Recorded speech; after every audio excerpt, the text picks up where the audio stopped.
Maligayang araw sa ating lahat. Ako si Jan M. Lumbang. Ito ang aking daily devotion para sa araw na ito. At yung tatalakayin nating paksa ay tungkol sa God is generous to those who seek. Ang scripture naman po natin ay galing sa Psalms chapter 34 verse 10. The young lions suffer want and hunger, but those who seek the Lord lack no good thing. So, tingnan natin ang mga teachings natin para sa araw na ito, no?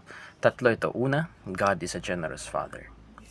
First of all, God is generous Father. Pag iisipan natin na maswerte tayo in a sense kung meron talaga tayong mga Father when it comes to the real world perspective or yung real world, in the real world. At mabuti to, no? Pero also thankful, dapat tayo na meron pa tayong Diyos sa langit. So, sa ganun, hindi natin maikukumpara ang pinakamabait, pinakamagaling, pinakamalahat na tatay sa mundo kung ikukumpara natin ito sa Panginoon, no? Sa Diyos. So, we cannot compare any earthly parent. Tapos, kung iisipin natin magiging same quality sila, kagaya ng Panginoon, never. Kumbaga, isipan mo mabait na yan, mabuti na, si yung Diyos, ano pa yan, higit pa yan dun, wala pa yan sa Kanya.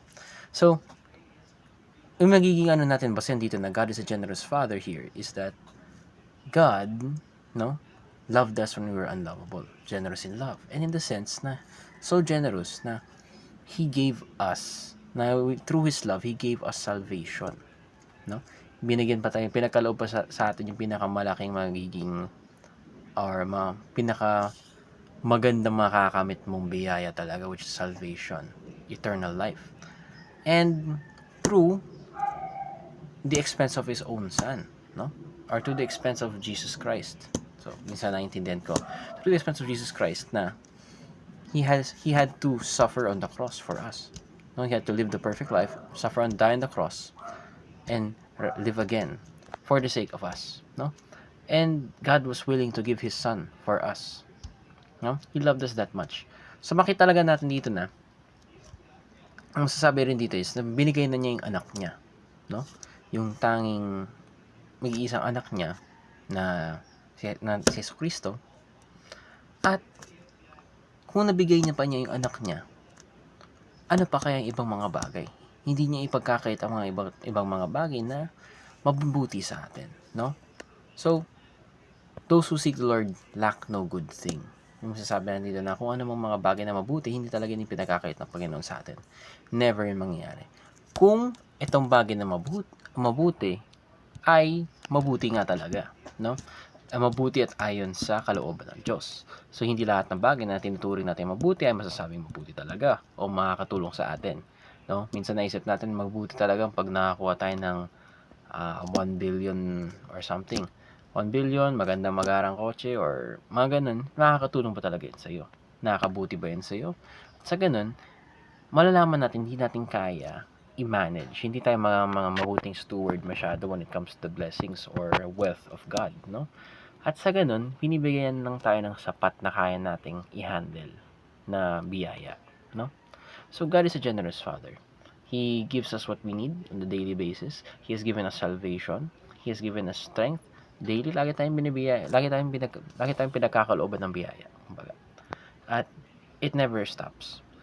So, kung ano man yung na-receive na blessings noon ng mga ancestors natin in the Bible, yun rin nare-receive rin natin. Parang ganyan. God is the same God ever since way back and up to now.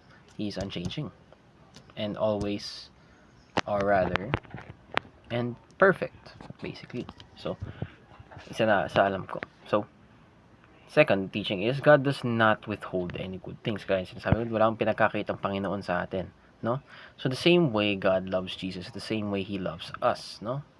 So, and from what I've said nga, diba, we're unable to handle the wealth of God. Hindi tayo mga God ng steward talaga pagdating sa biyaya na binibigay ng Panginoon at anong kaya niyang ibigay sa atin, no?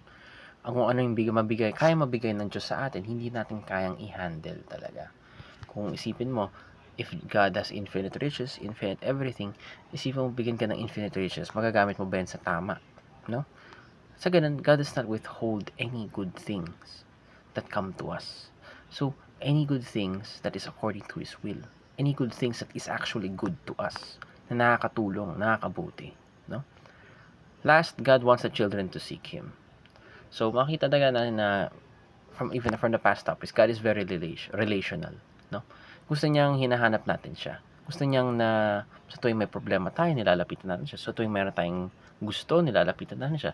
Sa tuwing gusto natin magpasalamat, nilalapitan natin siya.